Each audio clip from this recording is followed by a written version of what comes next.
The symptoms of depression. Most of the time you don't see the same symptoms in everybody, but some of them have the same symptoms.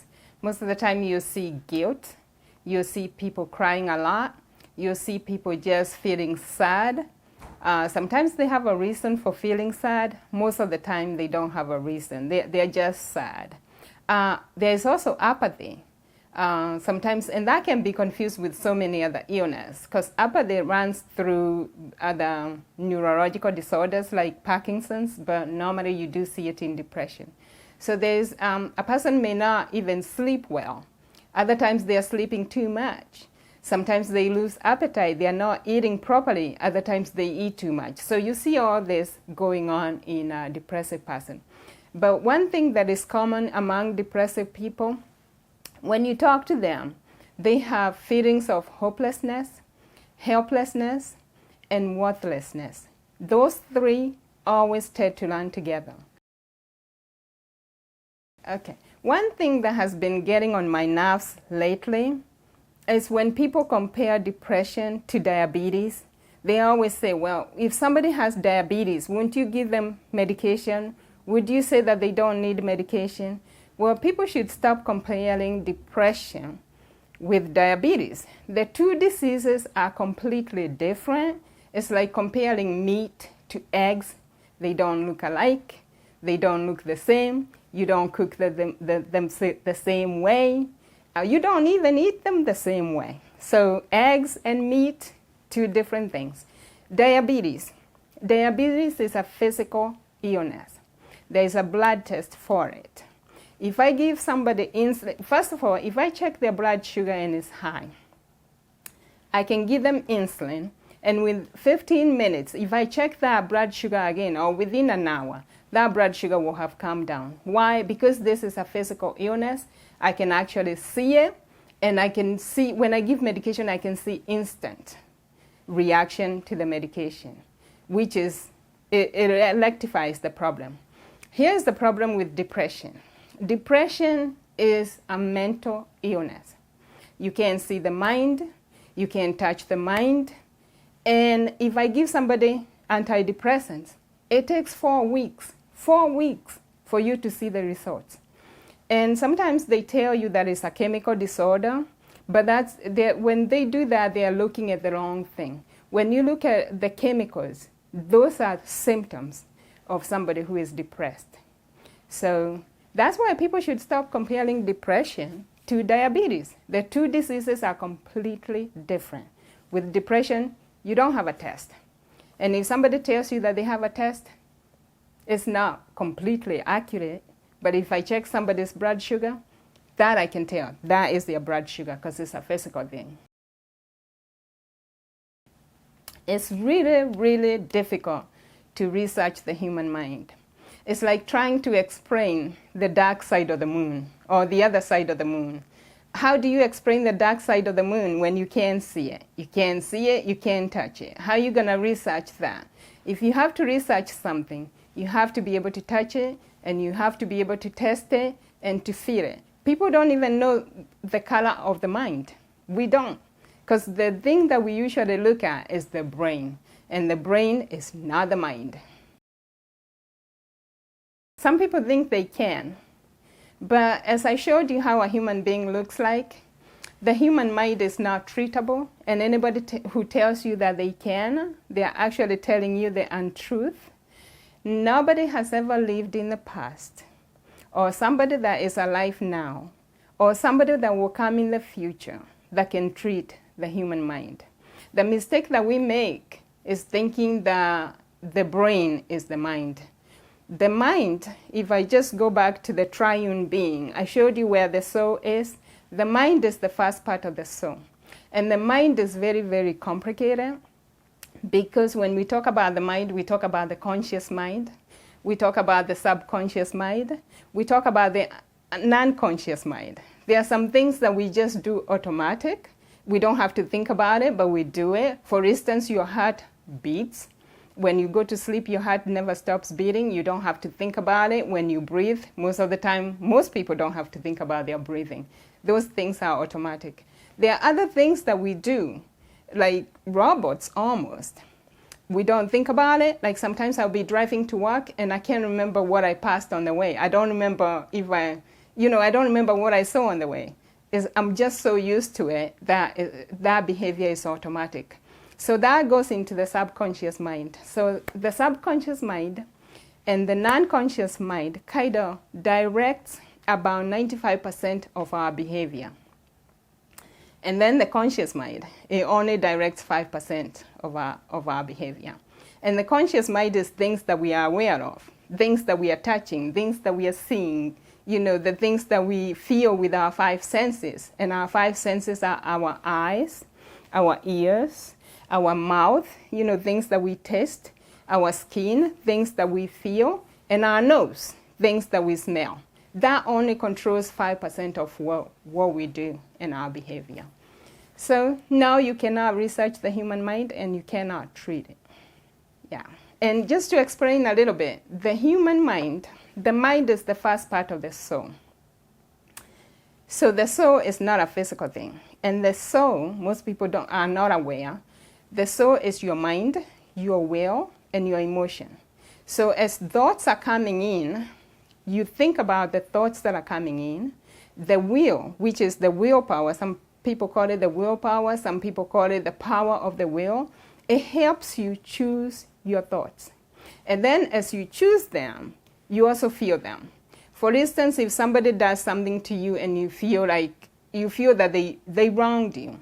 So you have a thought comes in of anger. You choose it. Once you choose it, you start feeling it. You will start feeling angry. And that's a feeling. And that's where depression usually comes in. It's a mood disorder. So it's a problem of the mind, the will, and the emotions. Yes, depression and spirituality.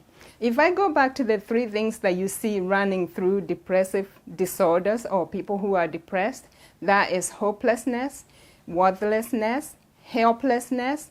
Those things are spiritual in origin. They come from our spirit. Hope is what drives this world. Hope is a spiritual thing. Hope is located in our spirit.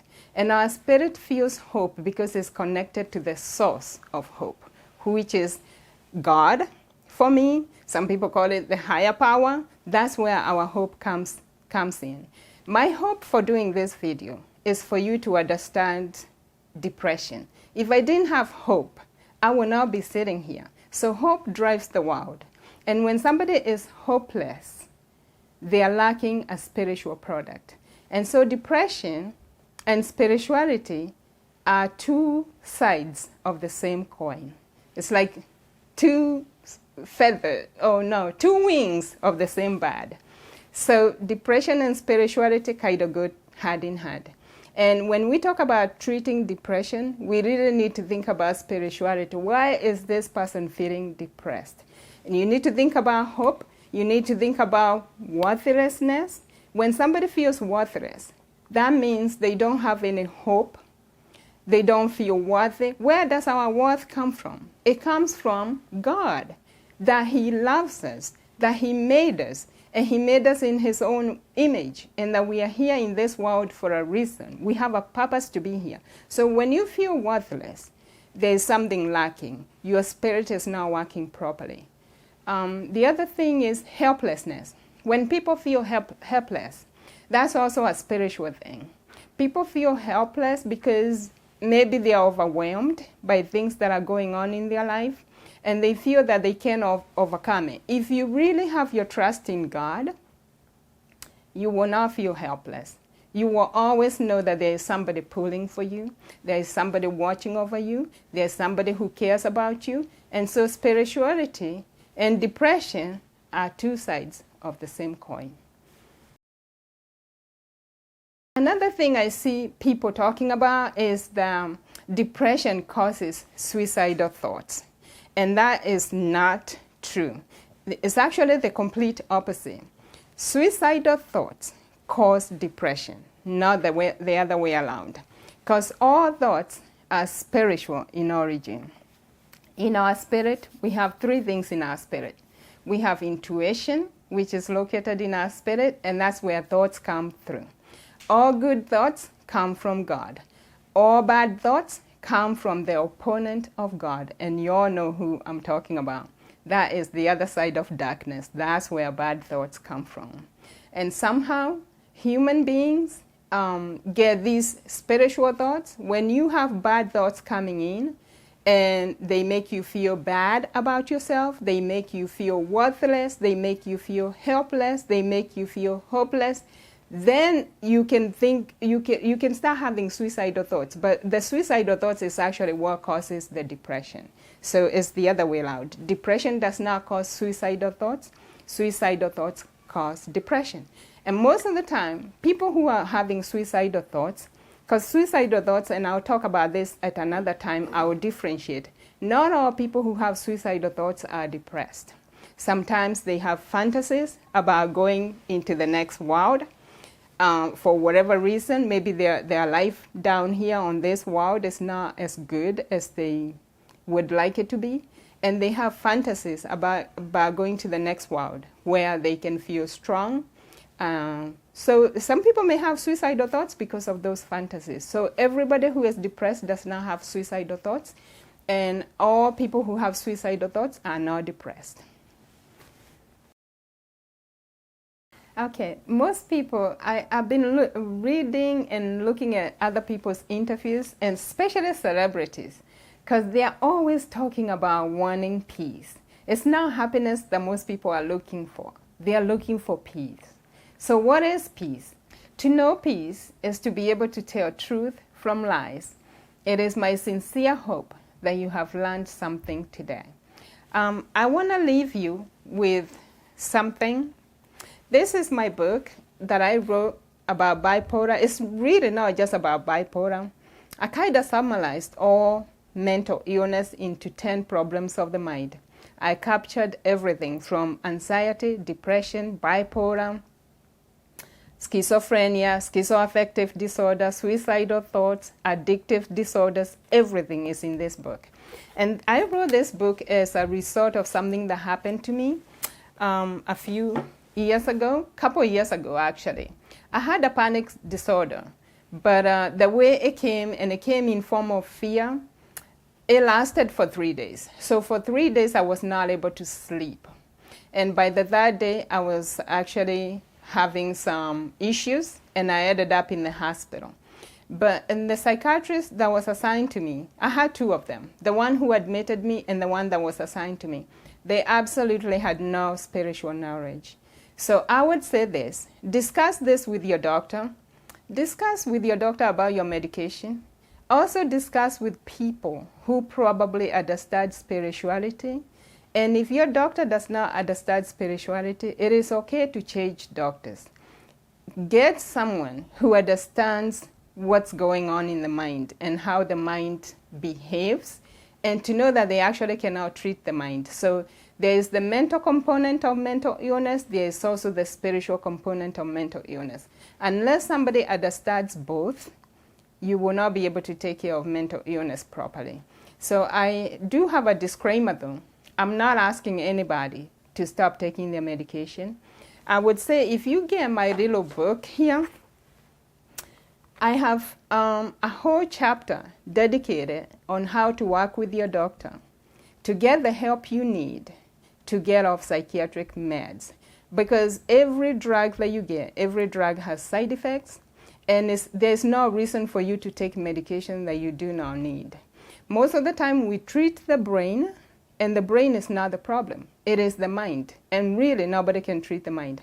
But if you get my book, I have a lot of resources here. There are people in the world who understand how to treat mental illness, but I can promise you there are not many. But in my book, I have a lot of resources, people to contact, so you can get the help you need.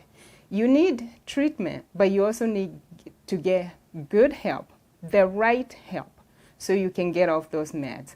Because something has truly happened to you if you suffer from mental illness, and that whatever it is that has happened to you needs to be fixed. Here I have a picture of the brain. When we give medication, this is the thing that we are treating. But really, this is not the problem. This is now your mind. Like I explained before, you cannot touch the mind and you cannot see it. I have a few pictures of the brain. This is another picture of the brain sideways, looking from the side like that. That's how the brain looks like. Looking at the brain from the back, the brain looks like this. This is the back of the head. That's how the brain looks like. And when we give medication, we are actually treating the brain. There's also one other thing I need to clarify. I don't know what faith you belong to, but I'm a Christian by faith. And in the Bible, we talk about as a man thinks in his heart. I just want to clarify one more thing. That this is your heart, and you do not think with your heart. This thing right here, this is a muscle. And the only thing this thing does is pump blood. This is a pump. It's a muscle. It does not think. The brain is an organ. This thing produces chemicals. It produces neural pathways, but mostly neurochemicals, which make the neural pathways. You don't think with your brain. Thank you so much.